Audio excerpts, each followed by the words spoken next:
Una feliz tarde para todos, les agradezco mucho su presencia en esta tarde de viernes y quiero contar un poco cuál es el origen de la palabra y cuál es el propósito de introducir un cambio en la palabra crisis. Creo que a propósito del ingreso del COVID-19 en la vida de todo el planeta, la palabra crisis se ha pronunciado en miles de oportunidades en todos los idiomas y como buena psicóloga, todo eso genera como una huella en el inconsciente colectivo, ¿sí? Y las palabras tienen como una energía, una fuerza, y dependiendo de cuál es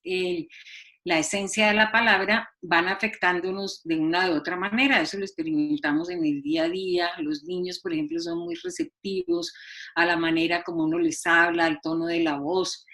Y entonces me pareció que me acordé de un concepto que había trabajado hace unos años cuando estaba de profesora invitada en la Universidad de Santiago de Compostela en el 2009, a raíz de una crisis económica muy grave.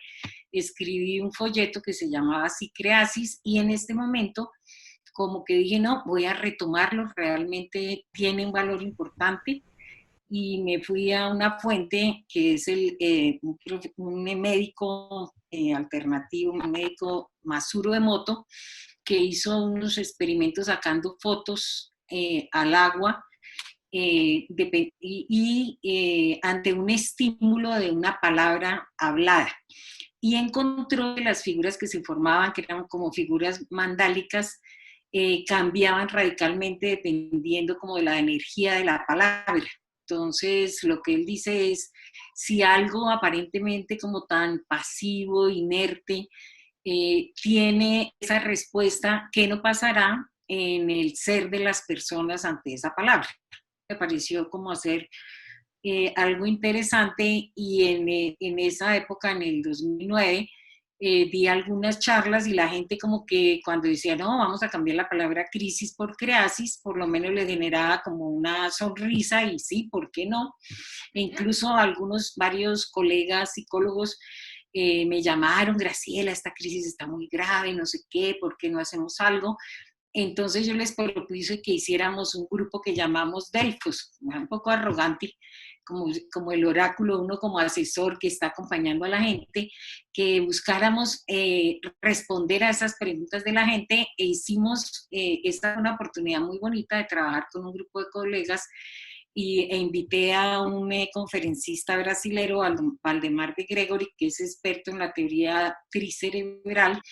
para que nos acompañara con una serie de charlas y de ahí surgió toda una red. Nos dimos cuenta que teníamos abordajes complementarios, que podíamos ofrecerle cosas más integrales a nuestros clientes y fue una experiencia muy bonita práctica de Creasis. Entonces, recordando eso, me di cuenta que en este momento también esa llamada como a la unión, a la interconectividad, a encontrar unos los aliados, a buscarlos, a acompañarse en estas búsquedas era algo bien interesante y entonces por eso me propuse trabajar nuevamente el tema y retomarlo. Además que como en esa imagen que ven en pantalla, la palabra si uno la divide en las dos sílabas, dice crea cis y me pareció una invitación también muy bonita en esta época, en esta situación que está viviendo el mundo con tantas necesidades, con tantas caras de orfandad, gente querida que muere, los cuidadores también afectados en su salud, en su integridad, tanta gente que va a quedar sin trabajo. Entonces me pareció muy interesante rescatar el concepto y trabajarlo. Entonces he empezado, creé un correo desde donde he empezado a enviar algunos escritos que se llama polinizacioncreasis@gmail.com. Eh, y ahí a través de ese correo empecé a compartir algunos escritos y entonces me di cuenta que había receptividad y como funciona la sincronicidad, se pusieron en contacto conmigo de esta empresa que está organizando esta charla, a la que le agradezco mucho la invitación, y gracias a eso pues tengo la oportunidad de estar compartiendo esta tarde con todos ustedes. Entonces, volviendo a los CIS, un poco lo que quise hacer en esta charla era como compartir con ustedes unas cuantas claves desde el punto de vista de la psicología. ¿A qué le debemos decir sí? Y entonces empecé a pensar que realmente el primer sí es a comprender cuál es la gran llamada que nos está planteando esta crisis como planeta, como personas, como país, como gremios. Y me vino el recuerdo de una imagen muy poderosa. Uno de los temas que voy a compartir con ustedes, y aprovecho para hacerles una pequeña introducción, es que todo el mundo habla, tenemos que reinventarnos en lo personal, a nivel corporativo, a nivel de nuestro relacionamiento con los demás, con el mundo, pero como que no hay prácticas, herramientas que nos ayuden en eso. Y personalmente, como muchos de los que están acá que me conocen saben, el tema de los arquetipos es una herramienta poderosísima. Los arquetipos son como potencialidades que están en nuestro inconsciente, que las activamos de manera más o menos consciente. Por ejemplo, cuando uno oye hablar del guerrero, el guerrero es un arquetipo. En el momento que estamos viviendo, por ejemplo, un arquetipo que se ha activado a nivel de toda la humanidad es el del huérfano, porque algo interrumpió en nuestra vida y nos hizo sentir vulnerables, temerosos ante la gran amenaza de la enfermedad, de la muerte, del contagio. Entonces experimentamos la orfandad. La orfandad, el arquetipo del huérfano, nos hace experimentar como la caída. Entonces, esta imagen que quiero compartir con ustedes ha sido muy poderosa y ha sido como una compañía que me ha permitido tener una serie como de comprensiones, algunas de las cuales voy a compartir con ustedes. En esta imagen famosa de la rueda de la fortuna, hay una mujer con los ojos vendados que simboliza como el azar, el caos, lo desconocido, lo que mueve, como los hilos de la vida. Y está una persona con una corona, como una especie de rey, sentado sobre la silla, y en esta imagen de la rueda de la fortuna, ese hombre con capa de rey, con corona, está como en una posición de control, de dominio, y se asemeja mucho como a una concepción, a un paradigma existente de que el ser humano es el rey de la creación, que es superior al resto de seres de la creación, y como que nos hemos comido ese cuento y hemos tenido una interacción con el planeta, con la naturaleza, con la vida, que no ha sido la mejor, no ha sido inspirada ni mucho menos en la ética del cuidado. Y entonces resulta que esa rueda de la fortuna no la controlamos nosotros, la vida es mucho más compleja, tiene sus dinamismos, las personas que creemos en Dios o en un ser superior también confiamos en que existen fuerzas que escapan a nuestro control. Entonces, cuando esa rueda gira, experimentamos la caída, y en la caída, fíjense que la persona se va despojando de sus ropajes, de su corona, y queda lo esencial, y caemos a la tierra. Hay un concepto muy bonito esa caída a tierra, ese ser como expulsado de la zona de comodidad, nos hace tocar la tierra, y la tierra, la palabra tierra viene de humus y es el mismo origen de la palabra humildad. Cuando experimentamos esta caída, podríamos decir que cuando estamos allá arriba estábamos en el ego, ¿sí? Y entonces estábamos en el paradigma del control, creíamos que teníamos todos los temas más o menos claros, solucionados, nuestra vida, y llega esta pandemia, y una cosa uno de las comprensiones más bonitas que tuve reflexionando en estos conceptos como del inconsciente y en cómo operan en nuestra vida, que un bichito diminuto y que se llama coronavirus, como que nos vino a quitar esa corona de prepotencia, de ego, demostrándonos que algo tan pequeño podía tener un impacto grandísimo en la vida de todos nosotros, como para recordarnos la humildad, ¿sí? Como para recordarnos que no somos esos seres prepotentes. Y también me vino una imagen muy bonita, y es que esta pandemia nos ha devuelto el verdadero concepto de la palabra respeto, que viene de respicere y significa darnos licencia de mirar por segunda vez algo. Creo que esto nos ha permitido mirar por segunda vez nuestra interacción con los demás, con el planeta, cuando nos ha permitido ver cuando estamos como en el ego, en ese paradigma de control, como que no vemos al otro en su realidad. Entonces, este aterrizaje forzoso nos ha contactado con nuestra vulnerabilidad. Y hay un concepto muy interesante y muy valioso que tiene que ver con la esencia de la creasis, y es que sin vulnerabilidad no hay creación,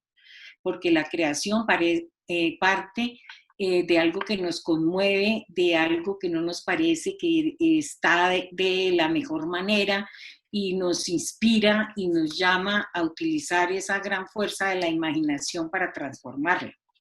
Entonces, esa vulnerabilidad de esa caída es muy importante que nos conecte como con nuestro corazón. Yo creo que a cada uno de nosotros en particular, muchas de las escenas, de las historias que se han compartido en esta crisis, nos han conmovido de manera muy diferente. Y a mí personalmente tengo una serie de imágenes grabadas en el corazón, que me han contactado y me han despertado como con la grandeza también del ser humano. Tengo la imagen de un sacerdote italiano, al puro comienzo, como en Italia comenzó el gran brote de esta pandemia, como de 70 y pico de años, con una sonrisa diciendo que él había elegido, no sé, como había tan pocos puestos de asistencia médica y aparatos para atender a la gente, él le cedió su turno a un sacerdote mucho más joven, y hablaba de eso como con una mirada de tranquilidad, como de paz, de alegría, me hizo pensar como cuando uno tiene un propósito todo cambia. Y recientemente en un chat en el que está un grupo de psicólogos javerianos, yo soy psicóloga javeriana, enviaron un artículo de Hannah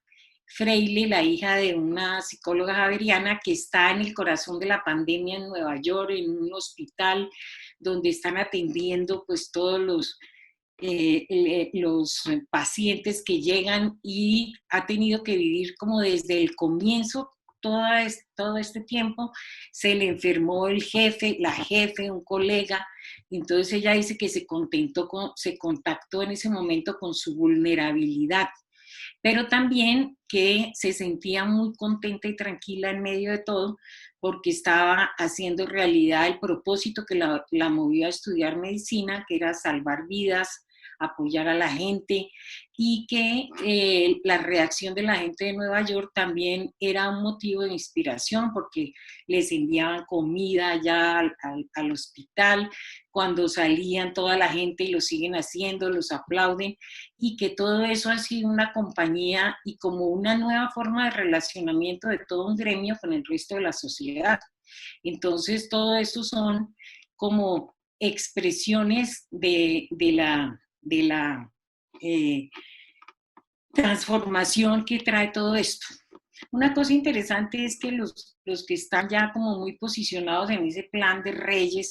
como que se limitan a gobernar, a controlar, y ya como que consideran, aquí también es muy interesante ver y replantear todos los conceptos sobre el poder, las relaciones, el concepto que tenemos de las personas. Entonces, a veces las personas, los que están al frente de algunas instituciones, un paradigma que se ha retado mucho en esta crisis es el de que trasladamos del mundo de la productividad y de las relaciones de intercambio económico, trasladamos ese paradigma como a nuestra vida, y entonces empezamos a que todo se vuelve como un intercambio interesado, y solamente desde la vulnerabilidad y de lo que nos conmueve y todo es que tenemos ese instinto de crear, ese impulso de transformar, porque la creatividad ante todo es una fuerza transformadora inmensamente grande, que es lo que nos permite hacer de la vida. Y la palabra,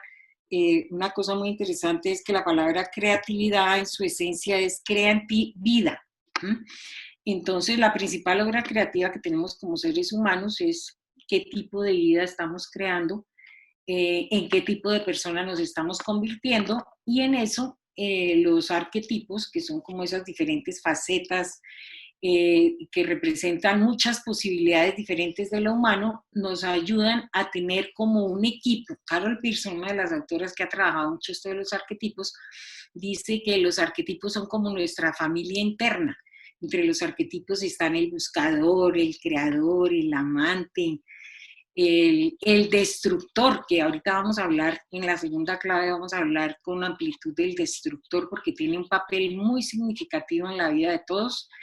y precisamente el no ser consciente de ellos es lo que permite que a veces se desborde más en su lado menos constructivo, que es lo que se llama la sombra en el terreno de los arquetipos. Bueno, resumiendo esta primera clave, es que este ingreso de ese pequeño virus para recordarnos que somos menos poderosos, autosuficientes, que tenemos mucho menos control sobre los demás de lo que creemos, y devolvernos como ese contacto con nuestro corazón para saber qué es realmente lo que nos llama, qué es lo que nos conmueve, nos reta. Desde ese punto de vista, entonces, esta llamada, esa experimentación de la caída, es lo que nos llama a emprender un viaje. Y aquí la segunda clave que vamos a ver es cómo en nuestra vida, ante las dificultades, no podemos quedarnos encerrados, y en este caso en la pandemia, que no podemos salir a emprender viajes hacia afuera. Creo que la principal invitación y la más bonita y poderosa es un viaje al interior de nosotros mismos, es realizar un viaje interno. Esta pintora, voy a usar varias imágenes de Remedios Varo. Aquí está mi querida Reina, que allá en México fue que conocí, pude estar en visitas en los museos, y esta pintora me conmovió profundamente porque es de la época del surrealismo y del psicoanálisis. Entonces tuvo una capacidad de reflejar con una sutileza y una belleza increíble cosas humanas muy profundas. Por ejemplo, el viajero ahí lleva consigo el hogar interno, sus fotografías, sus libros, sus mascotas, y esa es una cosa muy bonita, que en nuestros viajes siempre llevamos nuestro paisaje interno, y esa es la esencia de la cultura. Nos relacionamos desde los sitios de donde procedemos, y en ese viaje del héroe ante la caída podemos asumir dos posturas. La postura de quedarnos esperando a ser rescatados, y es un poco lo que pasa, qué dice el gobierno, cómo nos organiza la vida, o básicamente a emprender un viaje, a contactar a nuestro héroe o heroína interna y asumir la aventura de descubrir por nosotros mismos cuál es la llamada personal profunda, cuál es el propósito, y el propósito que guía el quehacer profesional de cada uno. Yo he tenido la oportunidad de trabajar con arquitectos, y en este momento esta crisis como que reta también el sentido de propósito, los modelos de negocio. Entonces, a todos nos invita menos a asumir una posición pasiva, y tampoco a pretender que esto va a ser como una pausa y que después todo va a ser igual. Realmente hay otro concepto muy poderoso de la palabra crisis, que es el quiebre. Toda crisis implica un quiebre entre el pasado, por eso se llama pasado, porque ya pasó, ya fue, ya nos dejó las lecciones, y un nuevo futuro que está por rehacer. Ser conscientes de ese quiebre tiene que ver con otro arquetipo que vamos a ver ahora. Pero quiero dejarles este concepto del viaje del héroe, que es muy poderoso. Joseph Campbell fue el primero que habló del héroe de las 1000 caras, o de la heroína de las 1000 caras, para referirse a que los seres humanos somos una complejidad muy valiosa, y que dentro de nosotros tenemos un conjunto de arquetipos que conforman esa familia interna, y como digo yo, que los podemos llamar a filas cuando los necesitamos. Entonces, así como en el viaje llevamos nuestro hogar interno, un elemento muy importante del viaje y de la llamada al viaje, que Joseph Campbell dice, todo problema, todo es como una puerta que se abre, ¿sí? Y el concepto en creatividad de problema es un concepto que siempre se ve de manera positiva y constructiva, es como un reto. Y el viaje también, el viaje hacia adentro no es un viaje de autoflagelo, de empezar a decir que no hemos hecho y a darnos golpes de pecho, sino es un proceso de encuentro profundo con nosotros mismos para escucharnos, porque muchas veces en ese diálogo interno que llevamos de 24 horas, porque hasta cuando soñamos seguimos comunicándonos con nosotros mismos, tenemos unas conversaciones que no son para nada retadoras, estimulantes, que nos inspiren, sino por determinados problemas que a veces caemos en la sombra o tenemos una dificultad, entonces creamos un diálogo interno agotador. Y ahí es cuando entra esta llamada precisamente a transformar esa conversación interna, a que nos volvamos los patrocinadores de nuestro propio viaje. Y ese es un concepto muy bonito porque así como en un viaje el patrocinador está listo a ayudarnos en nuestra vida, el patrocinador es el que nos recuerda quiénes somos realmente, que nos recuerda nuestra grandeza, nuestras capacidades, nos animan. Y en este viaje tenemos que actuar como patrocinadores, no solamente de nosotros mismos, sino de nuestra gente, acompañarlos. Y ese viaje no tiene que ser un viaje así lleno solamente de dificultades, porque todos los viajes tienen de todo y la palabra clave es aventura. Todo viaje es una aventura porque nos vamos a enfrentar a cosas desconocidas y debemos hacerlo, ese viaje, de una manera gozosa. Muchos de los que están aquí, algunos de los que están acá me han oído que a nivel de nuestra familia Aldana, nuestra mamá nos educó con una narrativa muy bonita que era el espíritu de paseo, ¿sí? Entonces mi mamá era feliz, éramos 10 hermanos, vivíamos con mi papá, mi mamá y la abuela Graciela, entonces éramos una tribu de 13 y salíamos y entonces ella nos empezaba a hablar, este año vamos a ir a no sé dónde y nos vamos a ir en tren y no sé qué, y empezábamos a ahorrar. Y ya cuando se aproximaba el viaje, entonces todos teníamos el morral lleno de expectativas, de ilusión y salíamos de viaje. Y antes de irnos siempre nos reunía a todos, nos sentábamos los tres y nos decía, bueno, vamos a salir a este viaje, pero eso sí, recuerden, con espíritu de paseo. Y ella era una persona muy inspirada, entonces cada vez nos explicaba en sus términos el espíritu de paseo, es que si nos perdemos el tren o el avión o lo que sea, en lugar de echarnos a la pena y todo, vamos todo entre todos a buscar qué otro programa hacemos, vamos a divertirnos, a gozar. Entonces, si alguien se caía y se rompía la rodilla o lo que fuera, entonces no, sana, que sana, no sé qué, y cojeando seguía el protagonista con su espíritu de paseo. Las pérdidas, los problemas, todas las dificultades, entonces nos decía, bueno niños, con espíritu de paseo. Y una cosa muy importante también de los viajes y de todo esto es recordarnos que todo es, que hay que vivir el presente, la palabra presente es regalo. Entonces, si vivimos el presente, tenemos que ir soltando,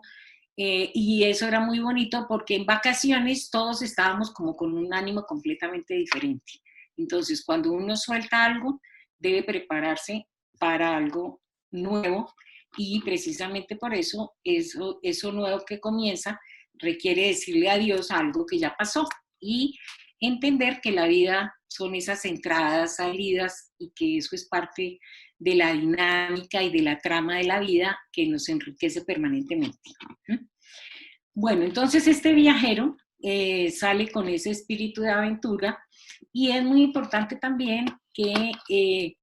en esa frase de Joseph Campbell, a mí me gusta hacer traducciones pragmáticas a las frases y esa frase de que todo error es una puerta que se abre, entonces yo la traduzco para las personas que estamos viviendo una orfandad, menos drama y más aventura. eso es parte del espíritu de paseo, ¿sí? No caer tanto en la pose de víctima, regodeándonos en las sombras, sino tener ese espíritu, esa vitalidad como para renacer permanentemente. Bueno, entonces ya hemos planteado como tres claves importantes. La primera, dos claves importantes. La primera es desde la humildad estar dispuestos a descubrir, a aprender, a transformarnos y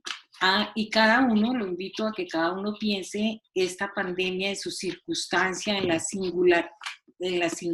de su vida, desde su vulnerabilidad, cuál es la llamada que la vida le está planteando. Porque esa es una pregunta de verdad muy de fondo, que es lo que inicia una verdadera transformación en nuestro camino. Bueno, ¿cómo vamos? La llamada al viaje, entonces, es una llamada a la transformación. No es una llamada a evocar el pasado, sino una llamada al descubrimiento.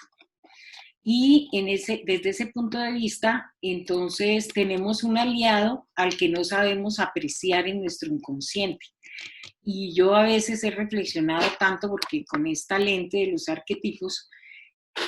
me da cuenta que así como cuando el fenómeno del 11 de septiembre en Estados Unidos, mucha gente apeló a esta imagen de la torre, cuando un rayo divino rompe esas torres y caen todas esas personas, y hubo muchas charlas con esta imagen de la torre y demás,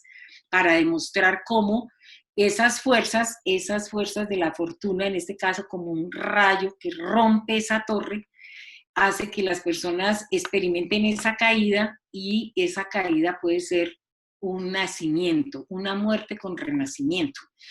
Entonces, aquí en esto los quiero invitar a que cada uno reflexione sobre sus propias torres, cómo nos encerramos en la torre, por ejemplo, del ego, de la importancia personal, o en las organizaciones como cada área se encierra en su torre, esta es mi área, esta tiene que ser la mejor. Empiezan no a verse como un organismo vivo, que la palabra organización viene de organismo, de ser vivo, integral, sino empiezan a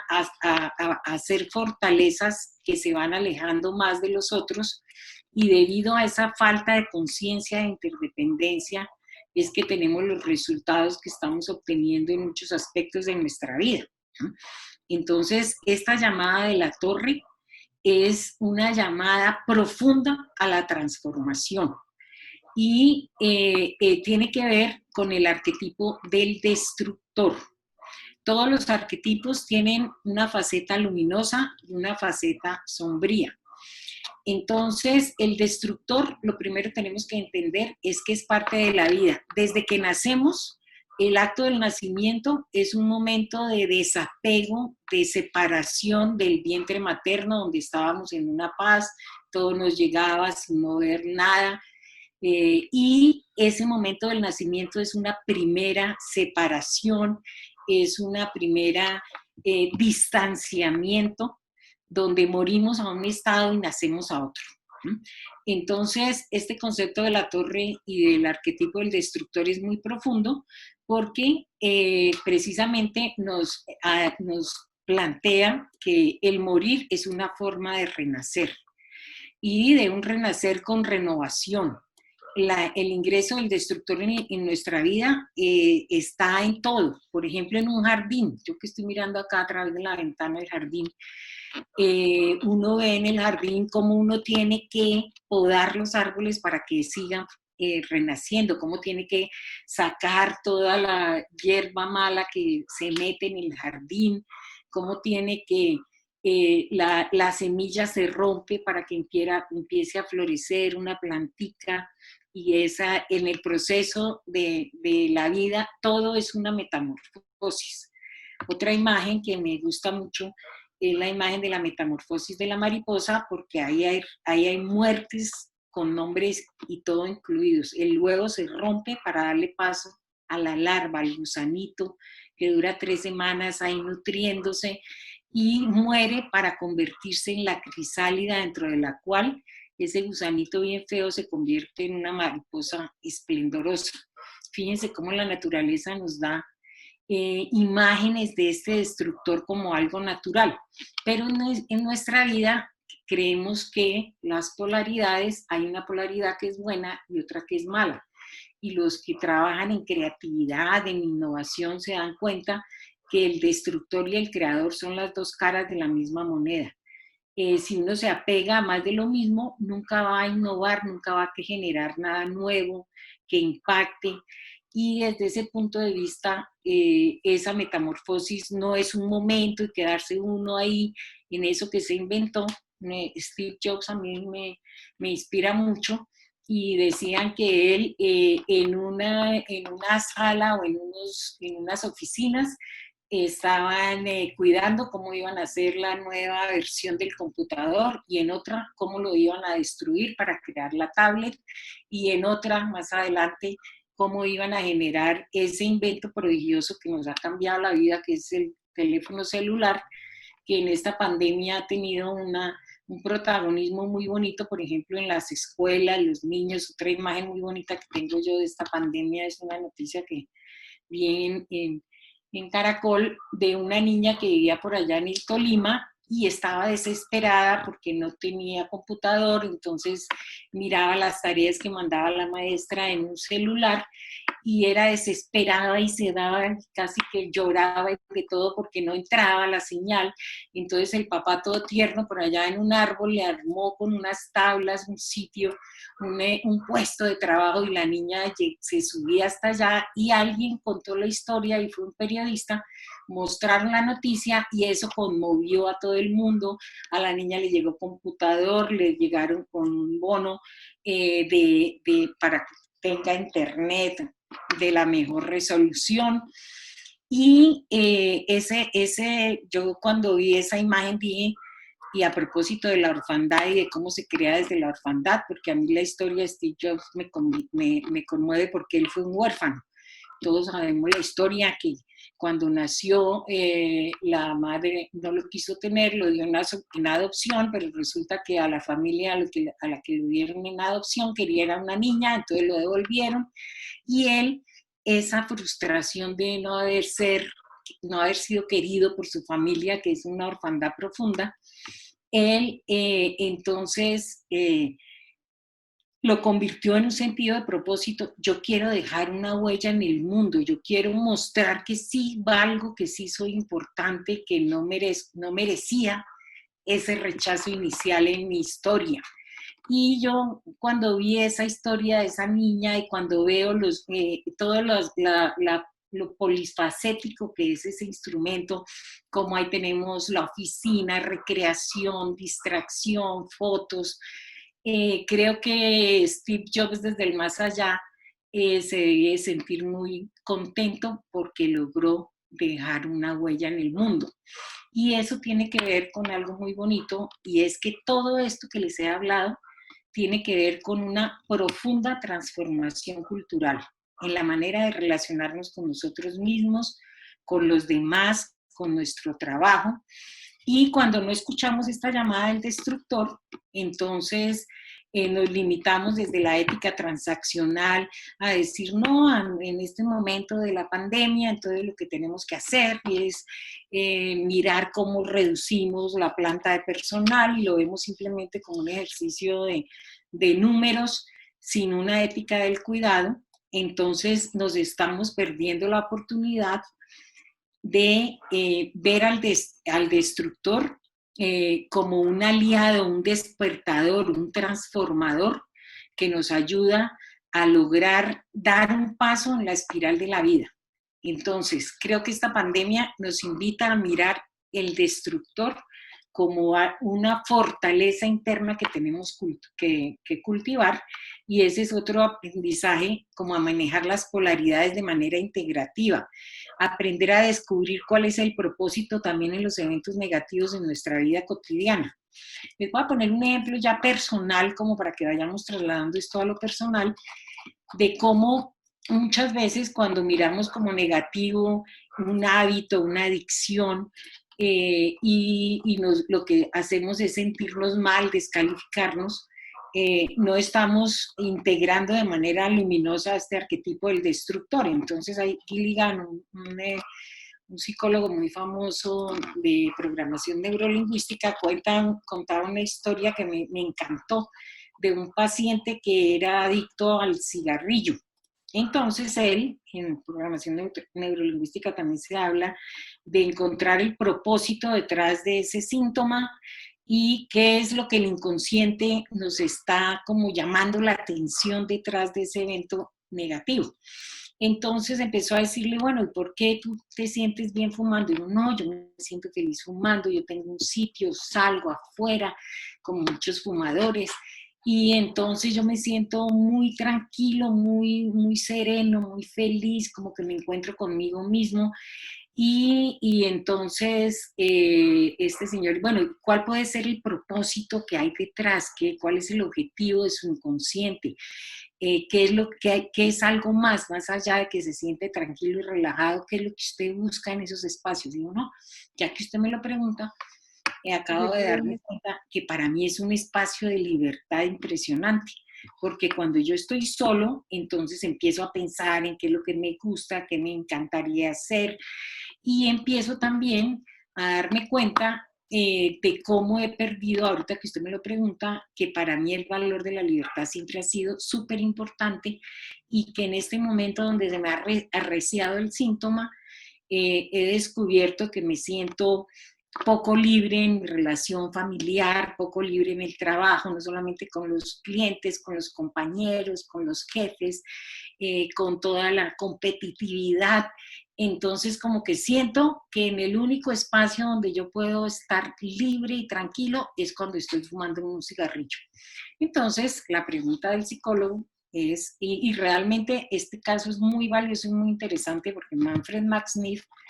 un economista que tiene un libro que se llama El desarrollo a escala humana, plantea que hay unas necesidades de subsistencia y otras de existencia. Las de subsistencia son tener uno trabajo, sus necesidades básicas satisfechas, pero las de existencia son las que nos ayudan a realizarnos como seres humanos, a desplegar nuestro potencial. Y dentro de ellas está la necesidad de libertad.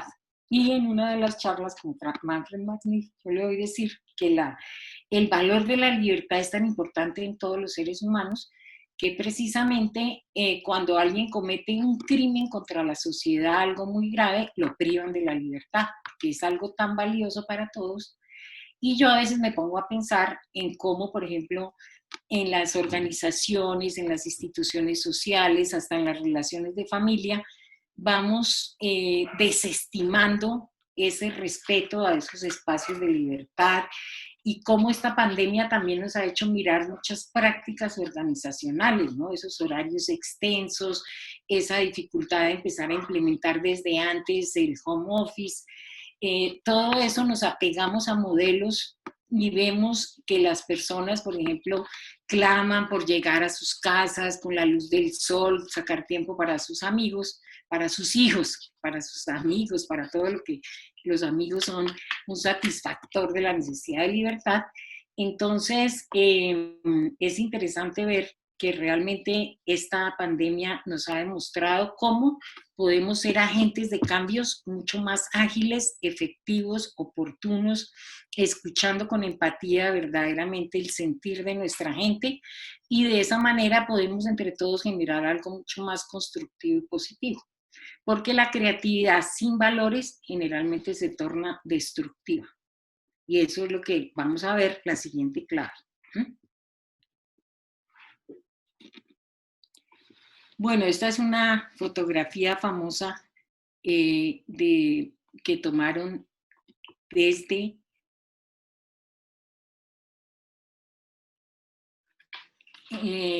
una fotografía que tomaron desde el borde del sistema solar. Y ese puntico que ustedes van allá, ese puntico de luz, representa todos los sueños, los sentires, los dramas de la humanidad, sus recursos, su historia, y en el contexto del universo completo, esta fotografía, Carl Sagan le llevó a una profunda reflexión acerca de la pequeñez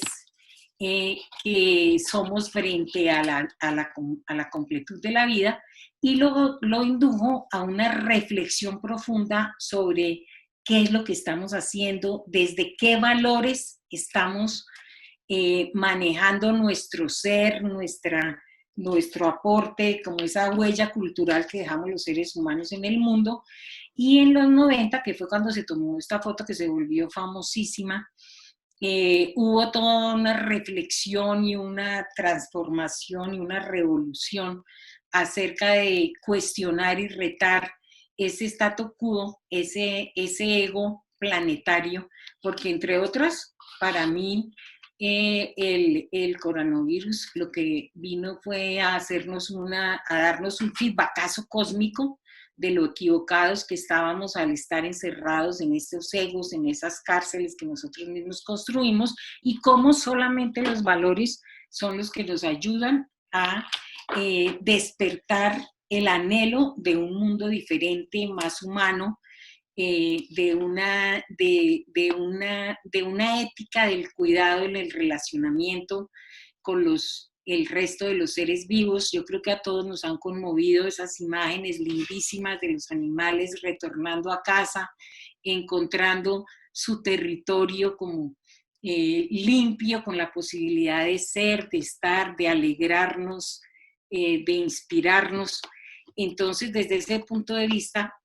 una cosa muy interesante es que, por ejemplo, en algunas mitologías, estos arquetipos se reflejan en ciertos dioses. Por ejemplo, los indios en la India tienen 3 divinidades. Shiva, que es como el dios de la destrucción, el Dios que nos acompaña a esa muerte con renacimiento, a soltar, y tienen prácticas y tienen rituales y tienen una serie de elementos para honrar esa parte que es parte esencial de la vida. Y tienen también a Vishnu, que es el preservador de la vida. Desde el amor, la bondad y el cuidado es el que nos ayuda a discernir qué conservar, porque representa lo mejor, nuestra esencia, lo verdadero, la grandeza. Nos recuerda actuar con compasión y amabilidad. Yo creo que esta pandemia es una llamada a todos a que rescatemos la ética del cuidado, primero que todo en el relacionamiento con nosotros mismos. A veces caemos en todos estos ritmos frenéticos y nos olvidamos de esa máxima de que amar a Dios como a sí mismo, de cuidarnos. Luego, en el relacionamiento con los demás, con nuestra gente, esa ética transaccional propia del intercambio económico ha hecho que muchas veces el relacionamiento con las personas cercanas como que se congele en unas prácticas rutinarias, repetitivas. Por ejemplo, yo pienso que este momento a los empresarios, una llamada es a ver a las personas, a los colaboradores como sus aliados, e inspirados en una serie de valores, cómo podríamos verdaderamente manejar todos estos retos que trae la pandemia, por ejemplo, que los empresarios realizar cambios, manejar esos cambios desde unos valores y con la ayuda del destructor. Entonces, ¿qué pseudo valores podemos dejar atrás y qué nuevos valores vamos a impulsar? Por ejemplo, a mí me parece que hay un concepto muy interesante en el medio organizacional que es el capital relacional. Y el principal capital relacional es con nuestra gente. A mí me ha conmovido en muchas empresas, porque yo he trabajado con muchísimas empresas, acompañando grupos, organizaciones completas a consolidar una cultura de innovación, y me encanta la cercanía con la gente y me encanta escuchar a las personas, y en varias empresas he visto que la gente que sale sigue sintiéndose un poco parte de, porque ha dejado lo mejor de sus talentos y porque ha logrado realizarse a través del trabajo. Y todas esas personas, entonces, la relación la manejamos solamente bajo un contrato, siendo que podrían ser aliados dependiendo de cómo manejemos esa relación con ellos. Y así como nos ha tocado reinventar el trabajo y nos ha tocado reinventar la educación, podríamos reinventar el capital relacional, buscando aliados, cultivando relaciones, manejando la ética del cuidado, la gratuidad, que no todo tiene que tener una compensación, que no todo es un dar y recibir, sino que si tomamos una decisión de hacer una diferencia en la vida de una manera más equilibrada, más amable, con gentileza, vamos a contar siempre con un capital relacional. Yo, por ejemplo, tengo una relación de amor con la Universidad Javeriana porque allá viví como los años más gratos de mi vida profesional y siempre que voy allá me siento como el regreso a casa, como el alma mater.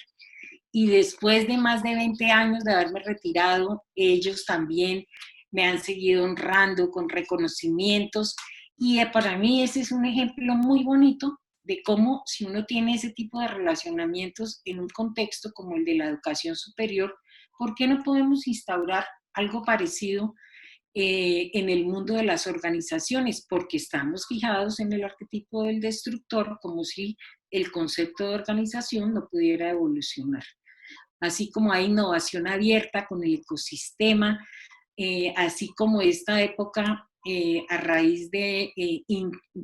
impacto de Internet, de toda la tecnología en el mundo, nos ha llevado a una concepción de que realmente somos una red.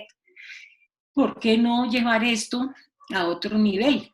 Todo esto son invitaciones, son llamadas. Y el asumir la crisis como un quiebre es una decisión personal, institucional y social.